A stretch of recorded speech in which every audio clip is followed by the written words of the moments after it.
Será el segundo año que vamos a celebrar allí nuestro evento, nuestro congreso, bajo el lema, como bien saben ustedes, seguimos avanzando. Estaremos haciendo noche mañana, el martes en Madrid. El miércoles salimos rumbo para Guatemala y el congreso empezaría el día viernes, sábado y domingo, ¿vale? Pero llegamos un par de días antes para acostumbrarnos un poquito al horario, adaptarnos un poquito. Hay una hermana en Guatemala que de su bolsillo ha estado durante años pagando a emisoras seculares y ahora nos hemos enterado en este último viaje que en mayo hicimos a Israel, porque ella vino con su hija, que también en televisión están poniendo los devocionales, los cultos, y esto ha causado pues una gran expectativa. Y de hecho nos van a estar esperando el día jueves por la mañana, van a ir algunas emisoras de radio y de televisión, en fin, para preguntarnos cosas del Señor y aprovecharemos la oportunidad para dar testimonio. Así que pido por favor a la iglesia que esté orando. Amén, hermanos, ¿lo vais a hacer?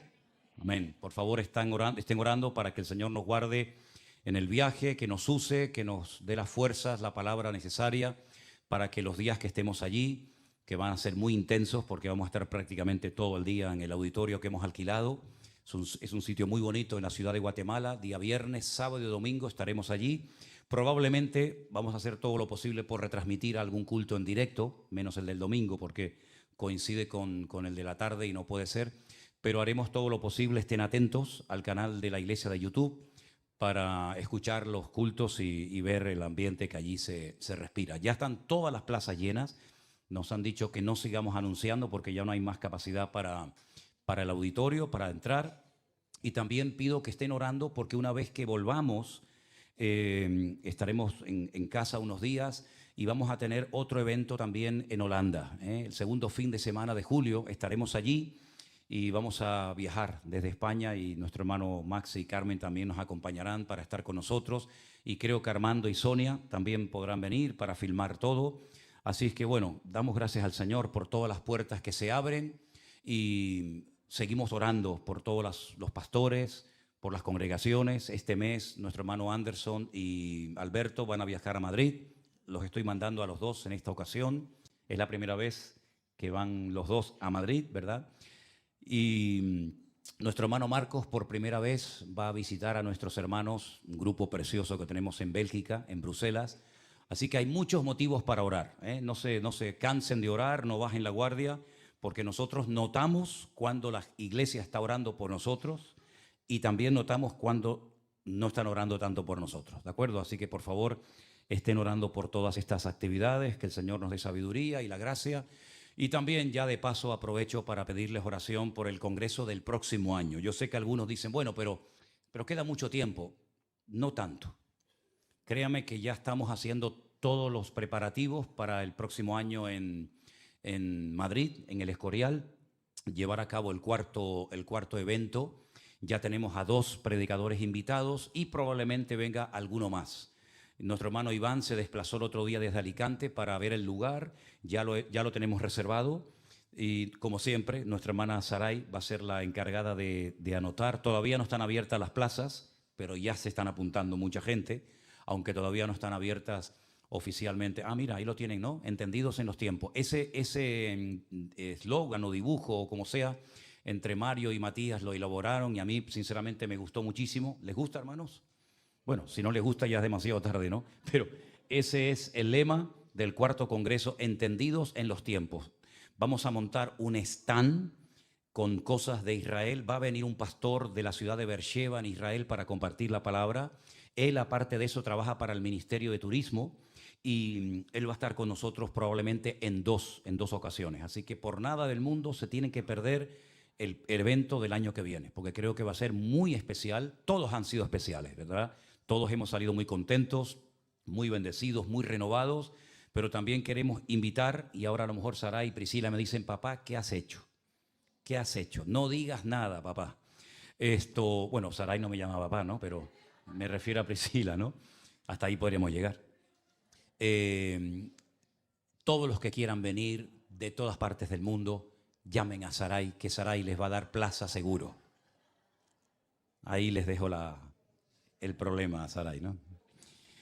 Hermanos queridos, les invito a abrir sus Biblias si la han traído y si no, presten atención a la lectura que voy a estar leyendo en el día de hoy en Primera de Samuel capítulo 28.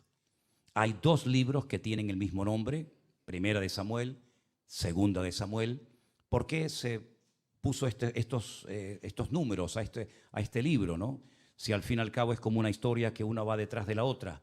Bueno, por la extensión, por el peso de los pergaminos, se decidió que hubieran dos libros, pero fueron probablemente escritos por el mismo autor. Y son libros que a mí siempre, de toda la vida, prácticamente desde que me convertí, siempre me han llamado la atención. Por supuesto, todos los libros de la Biblia son especiales, pero Primera de Samuel, a mí personalmente, siempre me ha bendecido. Y mira que lo he leído veces, pero hay cada historia, es increíble. En Primera de Samuel, el capítulo 28, yo voy a estar leyendo a partir del versículo 3, y el título del mensaje de hoy es Un hombre desesperado. Veamos lo que hace este hombre, que fue ya el colmo de los colmos. Versículo 3, la palabra del Señor nos dice lo siguiente. Ya Samuel había muerto, todo Israel lo había lamentado, y la habían sepultado en Ramá, su ciudad. Y Saúl había arrojado de la tierra a los encantadores y adivinos. Se juntaron pues los filisteos y vinieron y acamparon en Sunem, y Saúl juntó a todo Israel y acamparon en Gilboa. Y cuando vio Saúl el campamento de los filisteos, tuvo miedo y se turbó su corazón en gran manera. Consultó Saúl al Señor, pero el Señor no le respondió ni por sueños, ni por Urín, ni por profetas. Entonces Saúl le dijo a sus criados: buscadme una mujer que tenga espíritu de adivinación, para que yo vaya a ella y por medio de ella pregunte. Y sus criados le respondieron: he aquí hay una mujer en Endor que tiene espíritu de adivinación. Se disfrazó Saúl y se puso otros vestidos y se fue con dos hombres y vinieron aquella mujer aquella noche y le dijo: yo te ruego que me adivines por el espíritu de adivinación y me hagas subir a quien yo te dijere. Versículo 9. La mujer le dijo: he aquí tú sabes lo que Saúl ha hecho, cómo ha cortado de la tierra a los evocadores y a los adivinos. ¿Por qué pues pones tropiezo a mi vida para hacerme morir? Entonces Saúl le juró por el Señor diciendo: vive Dios, que ningún mal te vendrá por esto. La mujer entonces dijo: ¿a quién te haré venir? Y él respondió: hazme venir a Samuel. Y viendo la mujer a Samuel, clamó a gran voz y habló aquella mujer a Saúl diciendo: ¿por qué me has engañado? Pues tú eres Saúl. Y el rey le dijo: no temas, ¿qué has visto? Y la mujer respondió a Saúl: he visto dioses que suben de la tierra. Él le dijo: ¿cuál es su forma? Y ella respondió: un hombre anciano viene cubierto de un manto. Saúl entonces entendió que era Samuel, y humillando el rostro a tierra hizo gran reverencia. Samuel le dijo a Saúl: ¿por qué me has inquietado haciéndome venir? Saúl le respondió: estoy muy angustiado, pues los filisteos pelean contra mí, y Dios se ha apartado de mí, y no me responde más, ni por medio de profetas, ni por sueños. Por esto te he llamado, para que me declares lo que tengo que hacer. Entonces Samuel le dijo: ¿y para qué me preguntas a mí, si el Señor se ha apartado de ti y es tu enemigo?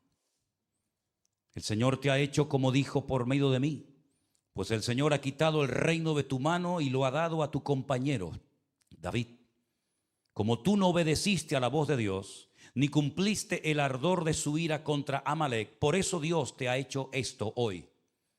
Y el Señor te entregará a Israel también contigo en manos de los filisteos, y mañana estaréis conmigo, tú y tus hijos. Y el Señor entregará también al ejército de Israel en manos de los filisteos. Entonces Saúl cayó en tierra cuán grande era, Y tuvo gran temor por las palabras de Samuel y estaba sin fuerzas, porque en todo aquel día y toda aquella noche no había comido pan. Entonces la mujer vino a Saúl y viéndolo turbado en gran manera le dijo: he aquí que tu sierva ha obedecido a tu voz y he arriesgado mi vida y he oído las palabras que tú me has dicho. Te ruego pues que tú también oigas la voz de tu sierva. Pondré yo delante de ti un bocado de pan para que comas, a fin de que cobres fuerzas y sigas tu camino. Y él rehusó diciendo: no comeré. Pero porfiaron con él su siervo juntamente con la mujer, y él les obedeció. Se levantó pues del suelo y se sentó sobre una cama. Y aquella mujer tenía en su casa un ternero engordado, el cual mató luego, tomó harina y la amasó, y coció de ella panes sin levadura, y lo trajo delante de Saúl y de sus siervos. Y después de haber comido se levantaron y se fueron aquella noche. ¿Cuántos dicen amén? Qué historia tan terrible, ¿no? El rey de Israel disfrazándose, ocultando su identidad y pidiéndole ayuda a una adivina, entrando en una auténtica sesión de espiritismo, porque dice la Biblia que ya Dios no le respondía de ninguna de las maneras a Saúl, porque se había apartado de él. Realmente la situación de Saúl era catastrófica. Por eso, repito, el mensaje de hoy se titula Un hombre desesperado. He subrayado en mi Biblia algunas expresiones que a mí me han llamado poderosamente la atención. Por ejemplo, dice la Biblia en el verso 5 que tenía mucho miedo y se turbó su corazón en gran manera. Más adelante dice que estaba muy, muy angustiado. En el versículo 20 dice que cayó a tierra porque tenía gran temor y estaba sin fuerzas. ¿Cómo puede un rey llevar a la guerra a unos soldados en semejante situación? Muerto de miedo, angustiado, sabiendo que Dios ya no está con él. ¿Cómo se atreve a ir a una batalla nada más y nada menos contra los filisteos, que sí se habían preparado espiritualmente? ¿Cómo se atreve Saúl a llevar a su familia, a sus hijos y a toda su tropa a una batalla que sabe perfectamente que va solo porque Dios no va con él? Qué terrible es cuando enfrentamos problemas en la vida sin Dios, sin su respaldo, sin su presencia, sin su bendición. De ahí que diga Pablo: he peleado la buena batalla, porque hay batallas que es mejor que no te metas, porque puedes perder la vida. La Biblia nos enseña que Pablo peleó la buena batalla. No se metió en cualquier batalla, sino peleó la buena batalla.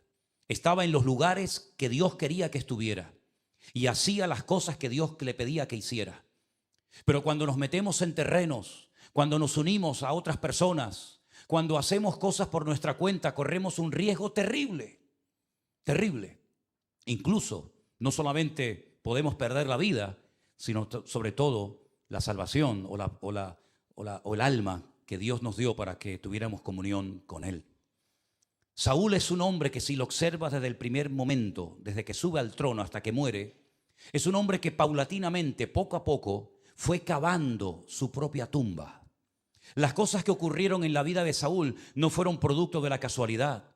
Él se las buscó. Él le abrió grandísimas puertas al enemigo. Y el enemigo terminó pasándole factura.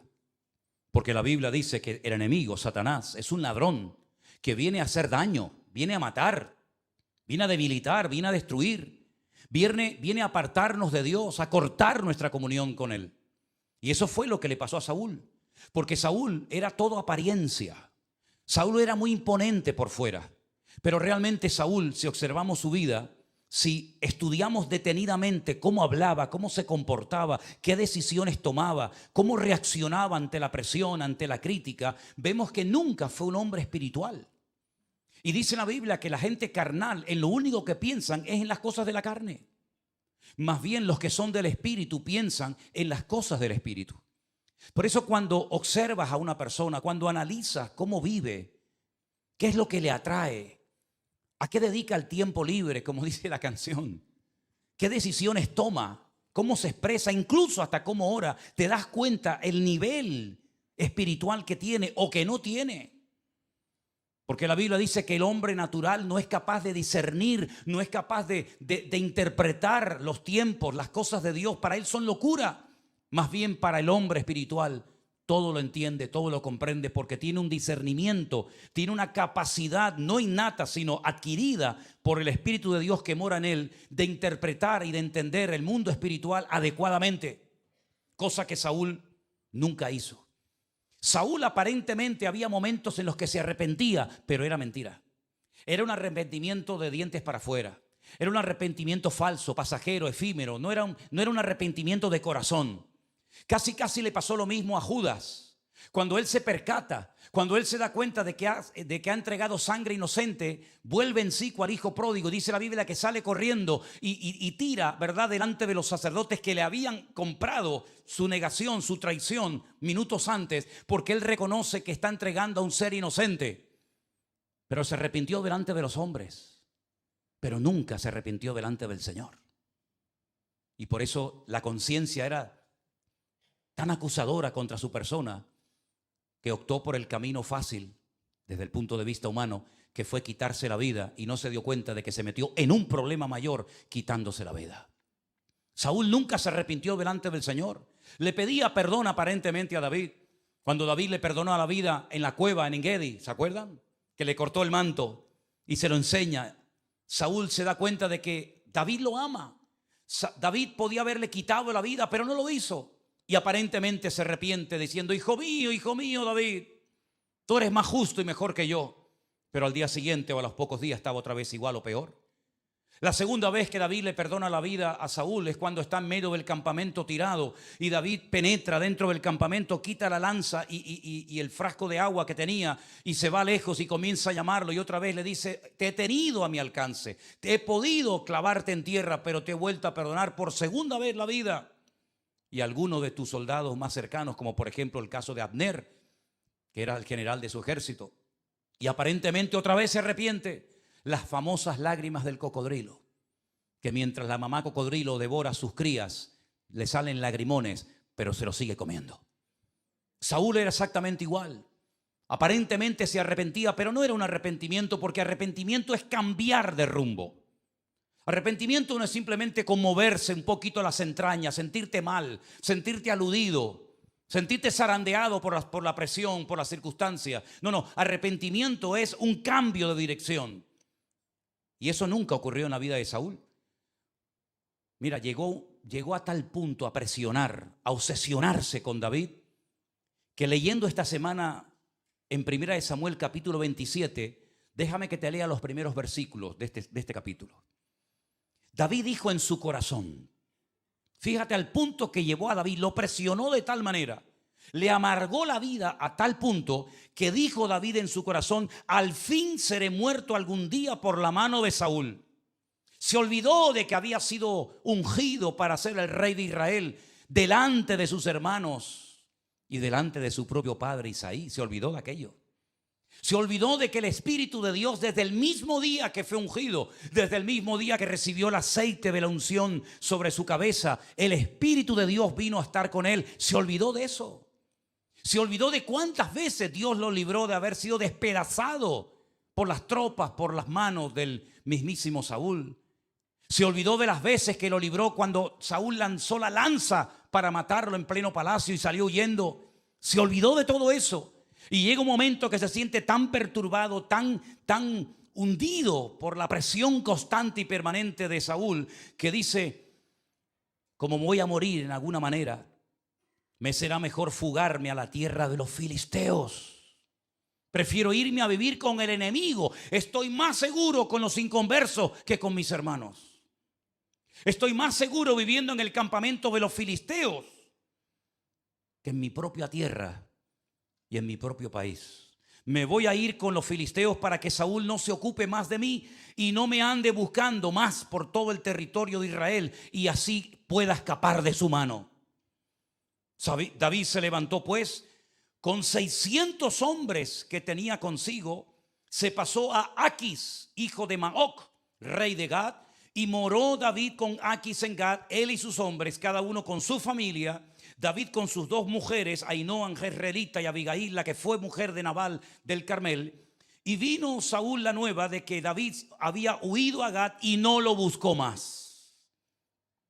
La Biblia dice que al principio David tuvo que fingir que se había vuelto loco, que había perdido la razón. Dice que se ponía a escribir en las calles, en las paredes de las puertas de las casas, y se dejaba salir la baba.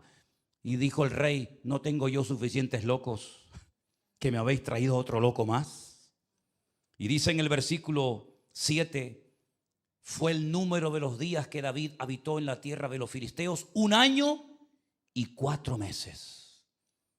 Durante ese año y medio prácticamente Saúl no molestó, no persiguió a David. Pero fue en ese tiempo cuando David busca a Dios.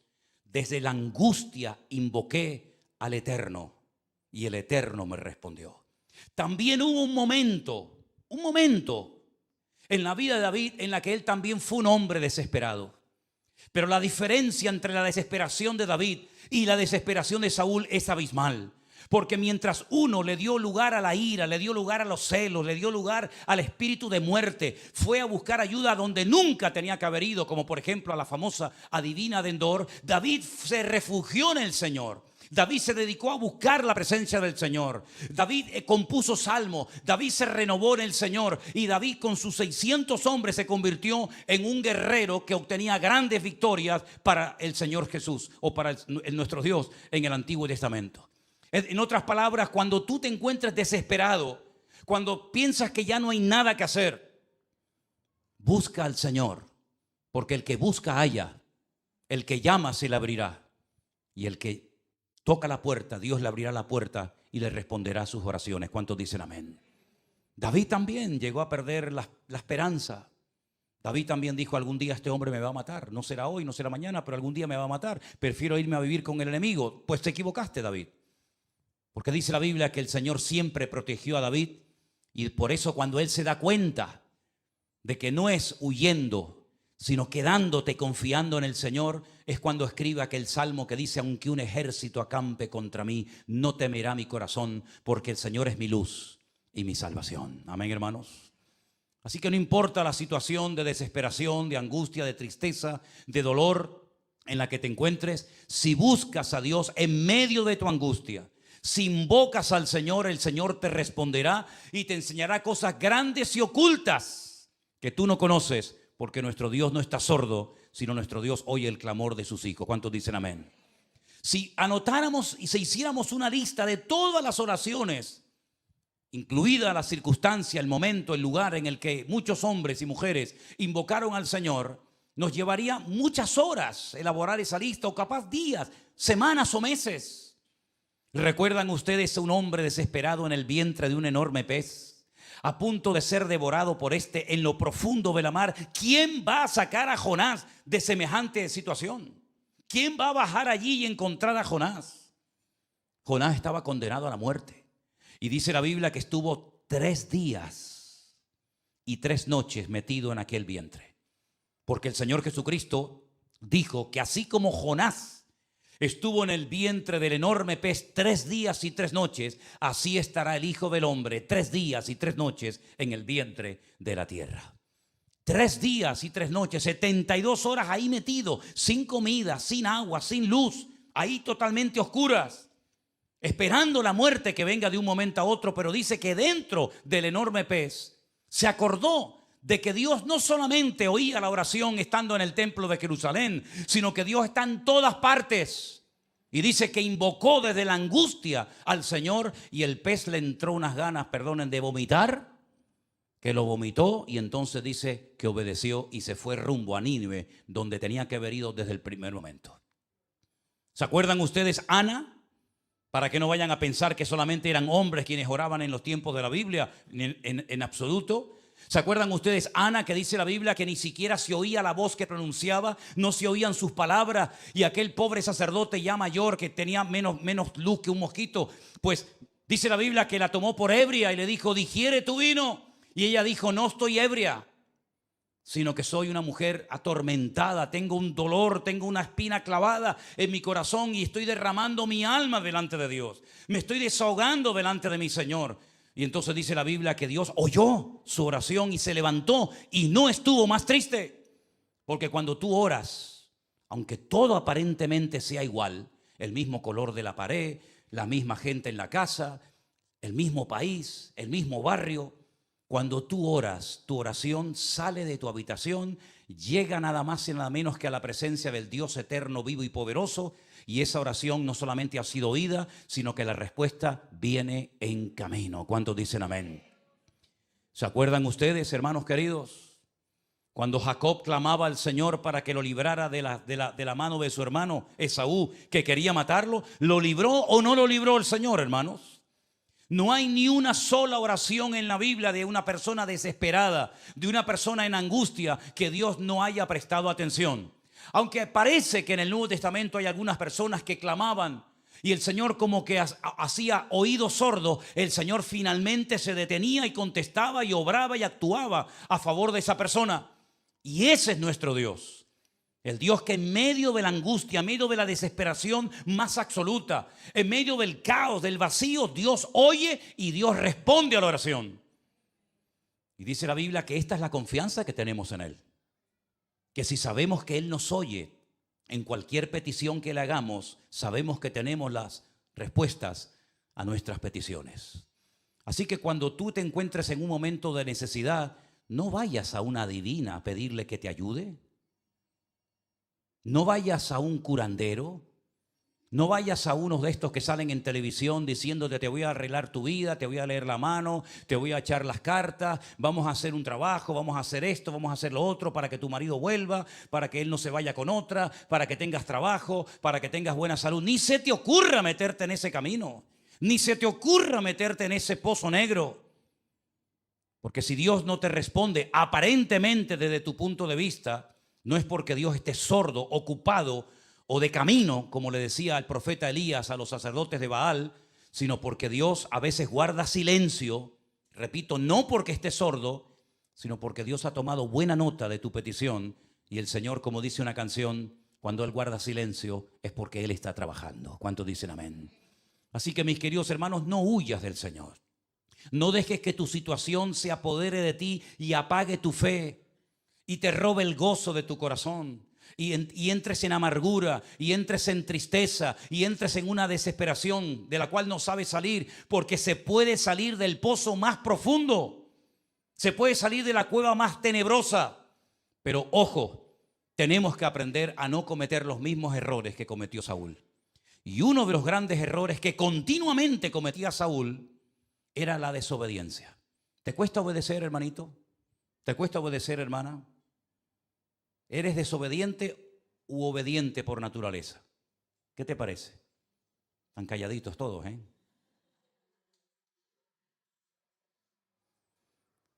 Nos tienen que enseñar a obedecer, porque a desobedecer no hace falta enseñar a ningún niño. Nos tienen que enseñar a obedecer.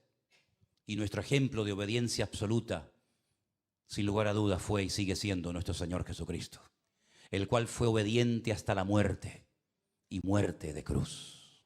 Por eso el Padre lo exaltó hasta lo sumo y le dio un nombre sobre todo nombre, para que en su nombre se doble toda rodilla y toda lengua confiese que Él es el Señor, para gloria de Dios Padre, y toda rodilla se doble y toda lengua confiese que Él es el Señor y el Salvador del mundo. Pero primeramente tuvo que humillarse, tuvo que descender a lo más bajo. Pero en todos esos actos que hizo el Señor siempre iba la obediencia por delante, ¿verdad? Siempre iba la obediencia por delante. En el caso de Saúl, todo lo contrario. Dios le decía que hiciera algo, lo hacía a medias o no lo hacía. Y luego, cuando era confrontado, segundo error de Saúl, primero era la desobediencia, pero el segundo y gravísimo error de Saúl es que cuando era confrontado, y es bueno que nos confronten, como dijo alguien, sin confrontación no hay cambio. Cuando viene la confrontación, cuando viene la palabra, cuando viene la sacudida de parte del Señor, lo que tenemos que hacer es como hizo David: yo he pecado. Sí, yo he pecado. No le echó la culpa a la vecina, no le echó la culpa a la guerra, no le echó la culpa al clima. No, dijo: yo he pecado. Y el Señor lo perdonó y lo limpió, lo restauró y ahí quedó en su trono. Y eso es lo que tenía que haber hecho Saúl. Pero cuando llega el profeta Samuel y lo confronta y le dice, pero el Señor te dijo esto y esto y tú has hecho todo lo contrario. Te dijo, no tomes nada del enemigo y tú has traído animales y has traído esto y aquello. Incluso he oído que has perdonado la vida del rey Agag, el cabecilla de los amalecitas, y no tenías que haberlo hecho. En vez de decir, he pecado, he desobedecido, perdóname, Señor, lo que dice, no, yo he obedecido al Señor. Lo que pasa es que el pueblo proyecta en los demás su desobediencia para justificarse él. Eso no solamente es una actitud muy característica de los niños, sino que si no cortamos de raíz con esa actitud de nuestra vida, se arraiga nuestra naturaleza, se arraiga nuestra personalidad y nos plantamos en la vida con 20, 30, 40, 50 o más años y seguimos siempre echándole la culpa o al diablo o a Dios o al pastor o a la iglesia o al gobierno. Todos son malos menos yo, porque nadie me entiende, porque nadie me comprende y porque yo digo una cosa pero la gente no me obedece y hace otra. Es increíble ver cómo Saúl siempre intentó justificar sus pecados arrojando la culpa sobre los demás en vez de reconocer que él era el único culpable de lo que había ocurrido. ¿Saben que hoy en día hay gente así? Cuando se sienten confrontados, cuando se le dice lo que estás haciendo está mal, hay heridas en tu alma, hay carencias en tu carácter que te están matando y te están destruyendo y estás quedando en evidencia porque cada vez es más evidente tus defectos, tus debilidades, tus pecados, etcétera, pues lo que hace es que echa la culpa a los demás para justificarse a sí mismo. Y es una actitud que también la vemos en un momento determinado en la vida de aquel gran hombre llamado Job. Y Dios me libre de criticar a Job, simplemente cito una experiencia, un momento en su vida en el que él está como justificándose, ¿no? Diciéndole al Señor lo bueno, diciéndole al Señor cosas, ¿verdad? Y llega un momento que el Señor lo interrumpe y le dice, ¿me vas a condenar a mí para justificarte tú? Si Saúl, hermanos queridos, si Saúl hubiera dicho, yo he pecado, Samuel, tienes razón. Si el pueblo perdonó a mis espaldas, yo soy como líder, como rey, un inútil. Y si lo hizo con mi consentimiento, pues también he pecado. Así que por activa o por pasiva soy culpable. Pido perdón. ¿Sabe lo que hace? Le dice, bueno, ya sé que Dios que me ha desechado. Ya sé que Dios no le sirvo como rey. Porque para ocupar este lugar tengo que tener otro tipo de naturaleza, otro tipo de corazón, otro tipo de actitud, otro nivel de madurez. Ya lo sé, ya lo sé. Ya sé que Dios ha escogido a una persona más fiel que yo. Ya sé que tú has ido a la casa de Isaí y has nombrado a otra persona que va a ser mi sucesor. Que el futuro del país no pasa por mi hijo Jonatán, sino pasa por un tal David de Belén de Judea, hijo de un tal Isaí. Ya sé todo eso. Ya sé que Dios no va a estar más conmigo. Pero cuando salgas allá afuera, hónrame y respétame delante de la gente. Que nadie se entere que Dios me ha desechado. ¿Te das cuenta? Ya Dios me ha desechado. Pero delante de la gente vamos a hacer el paripé, vamos a hacer todo para que nadie se entere. Y entonces Samuel, viendo que es imposible hablar con este hombre, viendo que es imposible que entre en razón, da media vuelta y se va y no hace otra cosa más que agarrarlo del manto a Samuel y tira de él y se lo rompe. Y Samuel le dice, así como me has roto el manto, así Dios hoy ha roto tu reino y se lo ha entregado a otro. Hermanos, fue un hombre terrible que llegó incluso a decir que estaba a punto de matar a su propio hijo Jonatán. Una persona que mata a su propio hijo o que está dispuesto a hacerlo, ¿cómo no lo va a hacer con los demás? Si lo que llevas en tu vientre lo desechas, ¿vas a querer más a alguien que no te toca nada a ti? Estamos viviendo en un mundo loco, donde somos capaces de defender a focas y a ballenas, y somos incapaces de defender a criaturas indefensas que necesitan como nunca antes de la cobertura, del amor de su familia y sobre todo de sus madres. Y vemos en Saúl que fue capaz de pensar y de planear en eliminar a su hijo. Menos mal que lo pararon, pero estuvo a punto de hacerlo. Fue capaz de cargarse a toda la casta sacerdotal, porque no le reían la gracia y como veía enemigos por todas partes, porque la persona que no tiene nada que ofrecer es la persona que ve enemigos por todas partes. Quédate con esa frase. La persona que no tiene nada que ofrecer es la persona que ve enemigos por todas partes. Y Saúl, en vez de ver en los sacerdotes, los representantes de Dios de aquella época, en vez de ver a los ungidos para ministrar en las cosas espirituales, los vio como enemigos y los mató a todos. Pero sin embargo después te lo encuentras suplicándole a una adivina en un pueblo perdido que todavía existe en Israel, llamado Endor, que le diga lo que tiene que hacer, porque ya Dios no le quiere responder. Si ustedes prestaron atención a la lectura de hoy, que yo la voy a volver a leer, por favor, la ponemos ahí en la pantalla, Proverbios capítulo 1, se describe perfectamente, parece como que Salomón tenía, es una opinión personal, parece como que Salomón tenía en su mente hacer una descripción de Saúl, aunque encaja perfectamente con situaciones de otros personajes y también del pueblo de Israel. Pero pensemos por un instante en Saúl, ¿les parece? Pensemos por un instante en este rey, desobediente, rebelde, altivo. Pensemos en estas palabras teniendo en cuenta la vida de Saúl. Proverbios capítulo 1, verso 23. Volveos a mi reprensión, y he aquí yo derramaré de mi espíritu sobre vosotros, y os haré saber mis palabras. ¿Dónde buscó palabras Saúl? En una adivina, porque ya Dios no le respondía. Pero para que Dios te dé palabra, para que Dios se manifieste y se revele a tu vida, tienes que hacer caso de la amonestación, de la reprensión del Señor, y entonces el Señor va a derramar de su espíritu sobre ti y te hará saber sus palabras. ¿Te das cuenta? Pero por cuanto llamé y no quisisteis oír. ¿Cuántas veces golpeó a la puerta de la voluntad en la vida del corazón de Saúl el Señor y no quisisteis oír? Extendí mi mano y no hubo quien atendiese. Desechaste todo consejo mío y mi reprensión no quisiste. También yo me reiré de tu calamidad. Me burlaré cuando te venga lo que temes. Cuando viniere como una destrucción lo que temes, y cuando tu calamidad llegare como un torbellino, cuando sobre ti viniere tribulación y angustia, entonces me llamarán y no responderé. Me buscarás de mañana y no me hallarás, por cuanto aborreciste la sabiduría y no escogiste el temor de Dios, ni siquiera mi consejo, y menospreciaste toda reprensión mía.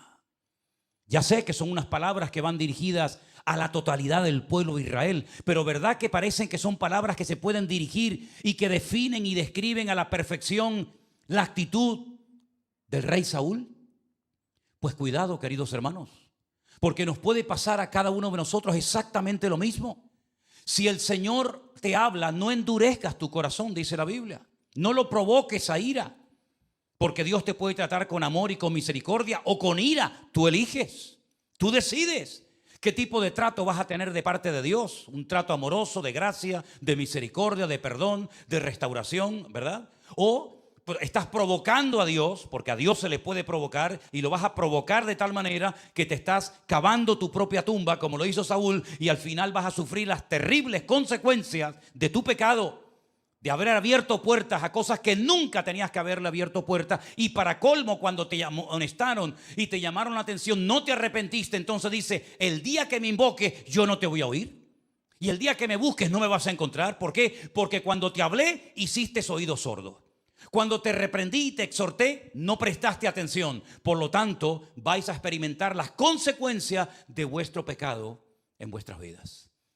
Y es tremendo cómo terminó este hombre, un hombre que podía haber llegado a ser.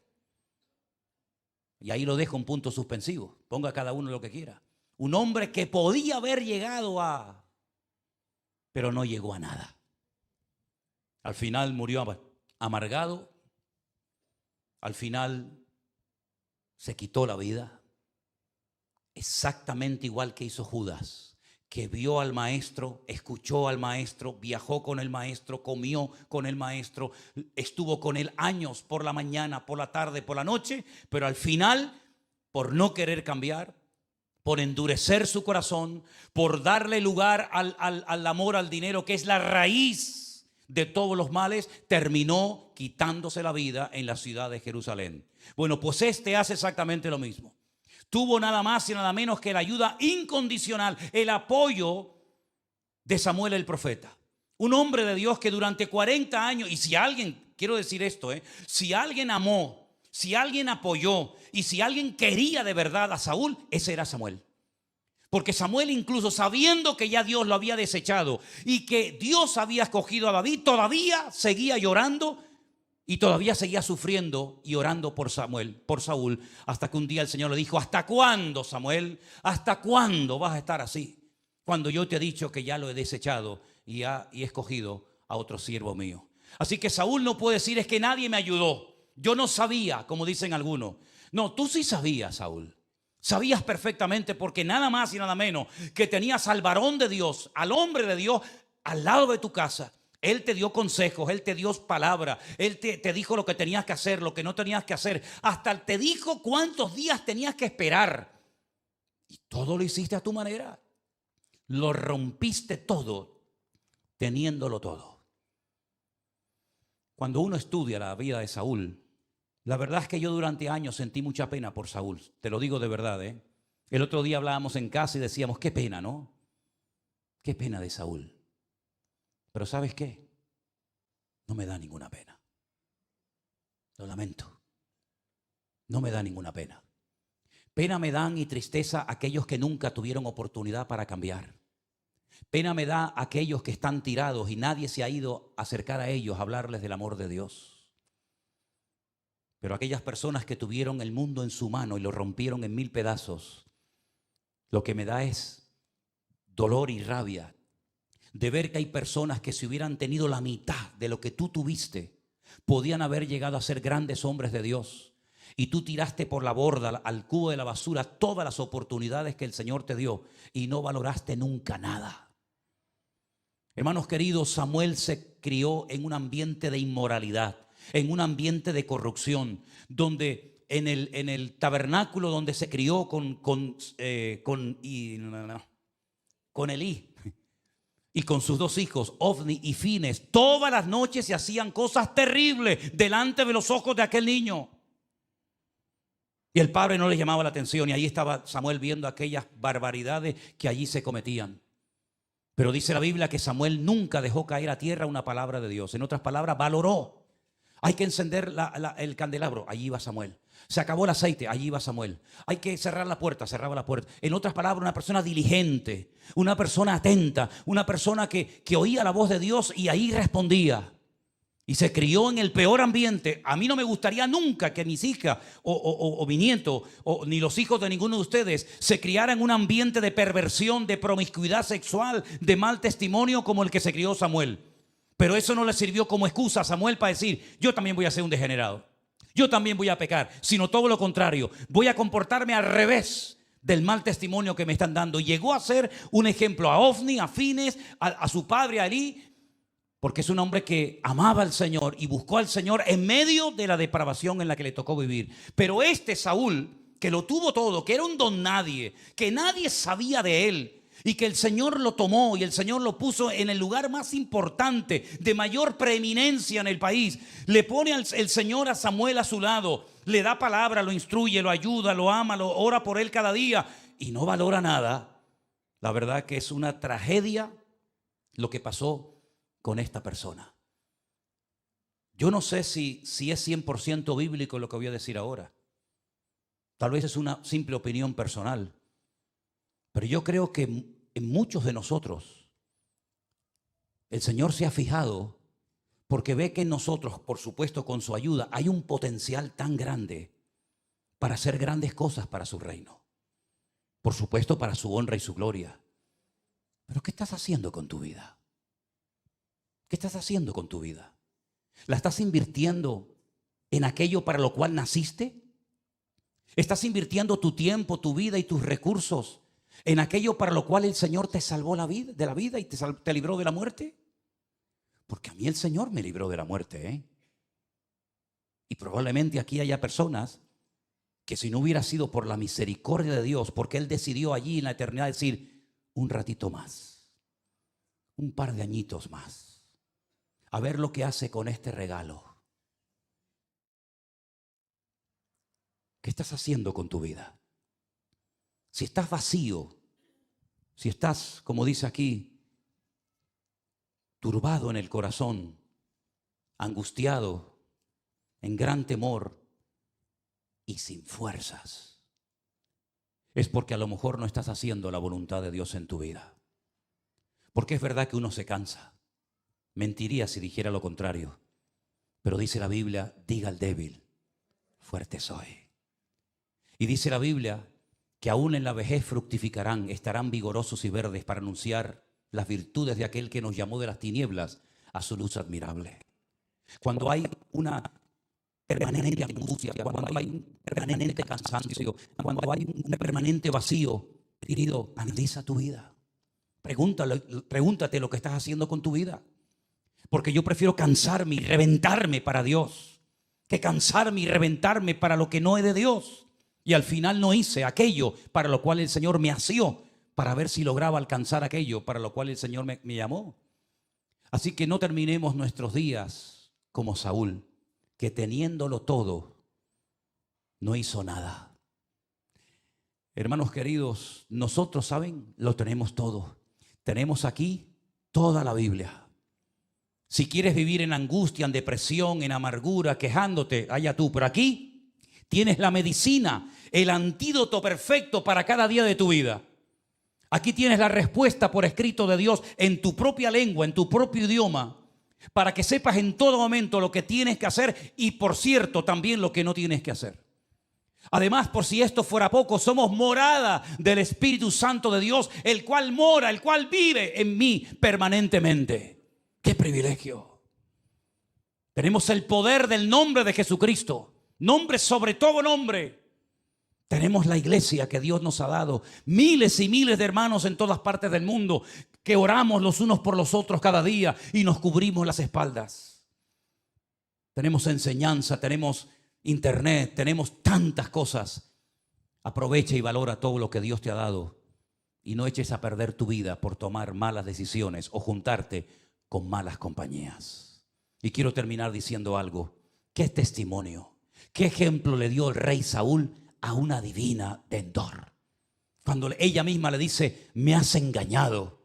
Él que era el ungido del Señor, él que tenía que ser un ejemplo a ella, resulta que ella le dice, me has engañado, hazme caso, come.